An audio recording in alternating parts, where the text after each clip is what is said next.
Hey Tarot Universe, how y'all doing today? So today I'm here to talk about a new deck that I just got a few days ago called the Wise Woman Tarot. And it was conceived and authored and created by Flash Silvermoon with artwork by Barbara Vogel. Not to be confused with Karen Vogel, who did the artwork for the Mother Peace Tarot. And this is actually my first sort of official review of a tarot deck on my channel. And in the past, I have freely given my opinion about tarot decks, but never done an official review. And then again, what is a review but one's opinion, right? So I'm going to try not to be biased, or at least be upfront about my biases. And I will start by saying that I have found from reading the guidebook that my worldview is fairly similar to the creator of this deck. And so my first reaction to this deck was not super positive. I unwrapped the cards first before I looked at the guidebook, and oh gosh, this is like the worst cardstock I have ever experienced in my life. I will say this deck was published in 2002, and I think things were different then. We weren't really so concerned about cardstock. And you know what? If I like the deck, I get over the cardstock. And if I don't like the deck, the best cardstock in the world isn't going to make a difference, right? So rather like the deck and have crappy cardstock than the other way around. Anyway, so the cards were stuck together. I went through the deck several times, and I still was missing about a third of the cards. And I was like, what the heck? Where are all the cards? And then I realized that if I went through each card and kind of squished it like that, the ones that were stuck together would just pop apart. I also was not super impressed. I didn't warm right up to the artwork at first, but I have since come around on that one. So I was a little disappointed when I first looked at the deck. And then I took out the guidebook. Let me show that to you. It's 175 pages. And when I took that, when I started reading the guidebook, I thought, wow, this is incredible. It is really well researched. It took the author 25 years to create this deck. She had the ideas for it, and then she researched it, as I said, for 25 years. And so in addition to her ideas and her opinions, in this book we also see a very extensive bibliography and the use of footnotes as you go through reading the guidebook. And I was really pretty impressed by that. So let me just talk a little bit about the bibliography. It's pretty incredible. It has many, many sources, a lot of which I have read myself and am familiar with. And so I know the quality of these books and the research done in these books. And again, as I said, it's pretty impressive. So let me just name a few of the sources cited and used to create this deck. Starting at the top here with Margot Adler drawing down the moon. She references Helena Blavatsky of the Theosophical Society, The Secret Doctrine. She references Paul Foster Case's work, The Tarot. She references several books by Z. Budapest. She references the Book of Thoth by Aleister Crowley, Dion Fortune, James Fraser's The Golden Bough, Robert Graves' The White Goddess, and a couple other of his decks. She references Patricia Monahan. She references The Great Cosmic Mother. She references Charlene Spretnik, Starhawk, Diane Stein, Merlin Stone, Louisa Tesh, Doreen Valiente, Arthur Edward Waite, Barbara Walker, and Marion Weinstein. So those are some impressive authors, and I've only named maybe a third of the books that she mentions and lists in the bibliography. So she also, which I was kind of impressed and pleased with, she also in her dedication mentions Pamela Coleman Smith. So here's what she has to say. In memoriam to Pamela Coleman Smith, lesbian of color, herself multicultural, the artist, illustrator of the images of the most popular tarot deck, Rider-Waite Smith, who died in poverty, disillusioned at the failure of her art, her legacy stolen, yielding nothing to her surviving partner. She is hereby reinstated as the direct ancestor of the Wise Woman Tarot. So I want to thank and honor Flash Silvermoon for including that in her tarot guidebook. That's really important. I have always had a pain in my heart over Pixie and how I feel like she did not get her due, especially back in the day when her deck was called the Rider-Waite Tarot deck. Thankfully, over the past few years, we have now come to call it as it should be called, the Rider-Waite Smith or the Smith-Waite. So Pixie is front and center, as she should be. And something else that is mentioned in this dedication is the idea of the importance of inclusivity and multiculturalism. If you've watched any of my videos or seen any of my posts on Instagram, you'll know that I am a proponent of modern decks being inclusive and multicultural, and that I really have a problem when modern decks are not that way. I mean, I get it if it's the Celtic whatever, that it's only going to be Celtic, that's different. But if it's just your average tarot deck, I feel like it should be inclusive. So also in this introduction or in this guidebook is something that kind of blew my mind. And what happened was, as I was reading about Flash Silvermoon's rationale behind the deck, I read a paragraph that really summarizes my work, my study, my political activism, my social activism, my reading, my feelings, my thoughts of over 40 to 45 years of working. And as I said, she succinctly summarizes this in a paragraph.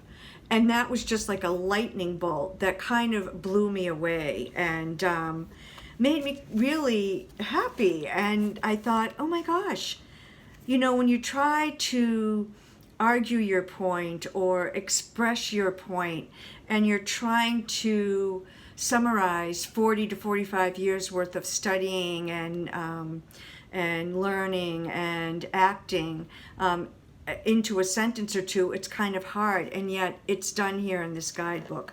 So I'd just like to read that to you and see if it hits you the same way that it hit me. In this volume, I make numerous references to the matriarchal roots of the tarot.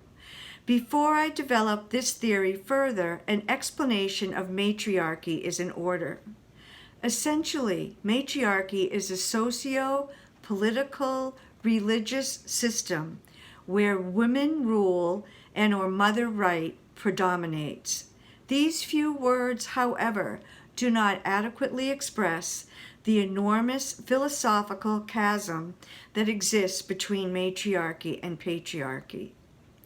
The former shares power, values life and nature, and is communal and cyclical in its style, while the latter extols the virtues of power over, materialism, possessions, and private property, and is linear in concept.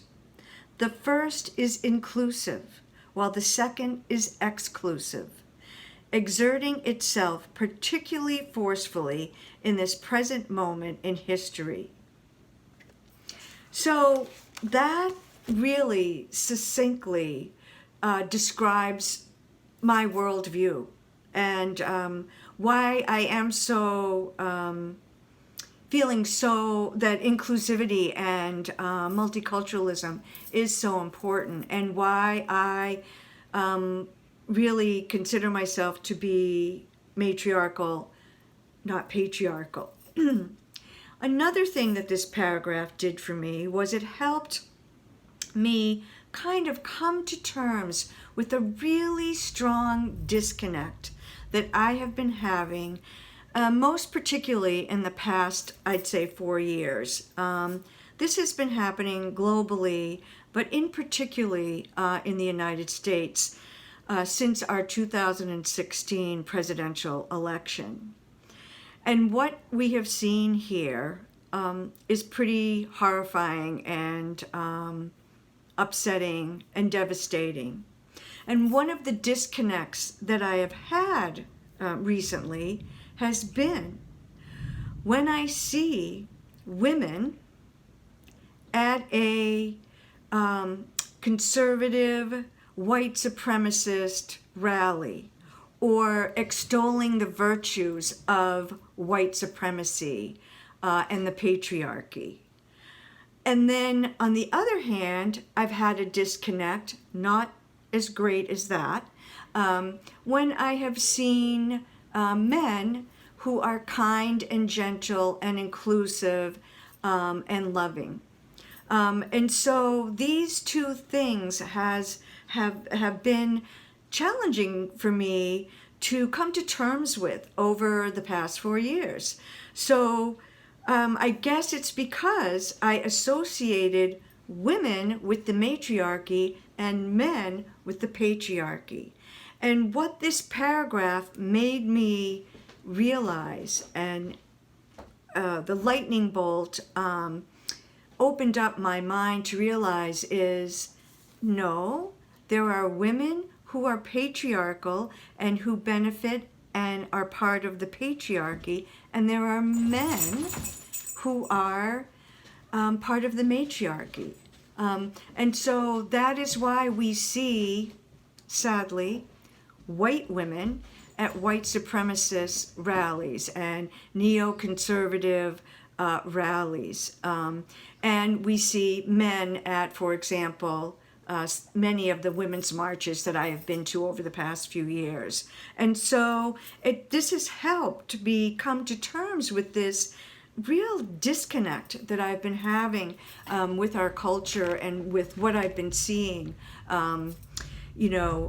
in the past few years. And I don't know if you can hear it or see it, but just as I began to speak about having a lightning bolt, I'm having thunder and lightning happening outside my window. That's a little strange.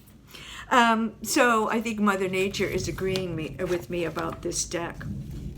So let me talk a little bit now about the majors. And so Flash Silvermoon has renamed and reordered the majors. Not completely, but quite a bit.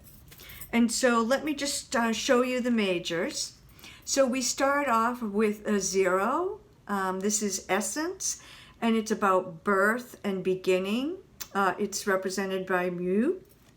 And then major number 1 is called the sorceress. It is representing the magician. And number 2 is called illumination. And this represents the high priestess, and we can see here illustrated with the goddess Isis, who the author mentioned before the Greeks renamed her. Isis was called Aset. Here we see Oshun on major number 3 called fertility. Number 4 is the star. And in the guidebook, the author gives her rationale behind why she has moved the star from 17 to 4. This one is completely reconceived and renamed, and it is called the Nurturer. It's the Venus of Willendorf. Oh, I just love this card. This card and that one paragraph. I don't care if I ever use the deck. These two things alone make it worth the price of admission. Here we see the lovers. And can you see she has had this illustrated in a way so that we can see that these lovers are all connected to each other through the yoni. And you can see that there are a degree of density and lightness in the portrayal of these beings. And they are hermaphrodites, which the author claims were the original humans, and that we could reproduce in a way parthenogenically. So here we see number 7 is the Gorgon, Medusa. Number 8 is strength, represented by Ashera. And I did some research while I was going through the cards, and I found that that Ashera was worshipped and considered to be the wife of Yahweh. And there is archaeological proof of her worship before the Common Era in the area that we now know as Syria. And so that I found really interesting. Here we see Caradwin as synthesis. And the author talks a lot about how the cauldron is a symbol in many different cultures, that when you look at different cultures, you will see the cauldron as a symbol. 10 is the healer, Sarah. Here we see Amazon. Number 12 is Revolution, Revelation. And we can see Pele represented there. So you can already see how we're seeing a lovely inclusivity and multicultural representation in these majors. Limitation is number 13. Number 14 is initiation. And this is, you can see, this is got the moon shining down. 15 is awakening, and this is represented by Hecate and Pandora.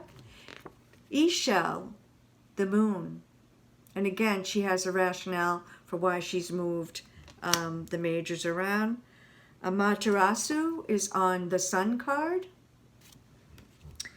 Ma'at is on justice, and again there's a rationale for why she moved justice towards the ending of the majors instead of in the beginning. 19 is Kalima, who is the wheel of life. We see here number 20 is transformation, and we see the phoenix, and changing woman is on the universe, which is 21. So I'm going to do probably another 1 or 2 videos on this deck as I work with it further and talk in more depth about the meanings behind these cards and why they are numbered and named the way they are. But I also wanted to just mention here, with the deck, you get, this is sort of a little cheat sheet for the majors. It names them and has their astrological associations. And then here's one for the minors. And then I thought I would show you the aces, and I love on the aces, so here's the Ace of Swords. So all the swords have this color background, and you can see it's the Ace of Swords, and she names the element air. And here we have the Ace of Wands, fire. And the Ace of Cups is water, and of course the Ace of Pentacles is earth. And so one of the things that she mentions in the guidebook is she talks about how even in traditional tarot decks, we see vestiges of the matriarchy, and she uses as an example of that the Emperor. And she says how the Emperor comes after the Empress, and how the Emperor derives his power through his marriage to the Empress. So he is powerful because of his marriage to the Empress. And I love reading that. I thought that was interesting and gives me food for thought. And it made me think of a video. I think it was done by Anna at Astral Tarot Lady. She talked a little bit in a video she did a few weeks ago about the Empress, and how she really gives a much wider meaning and import to the Empress card than just abundance and fertility. And I totally agree with that interpretation and with that worldview of the Empress. I mean, she's an empress, right? She's a ruler. And so she's powerful. And so to end with, I'm just really getting hope from this deck and feeling inspired by this deck, and hopefully thinking that maybe we will be moving back into a more matriarchal structure in our culture, and that we will move away from the patriarchal either or, power over, and move more and embrace more towards the matriarchal both and, power with. Check out this deck, the Wise Woman Tarot, if you like feminist, inclusive decks. I think you'll enjoy it. Blessed be, peace and love to you all.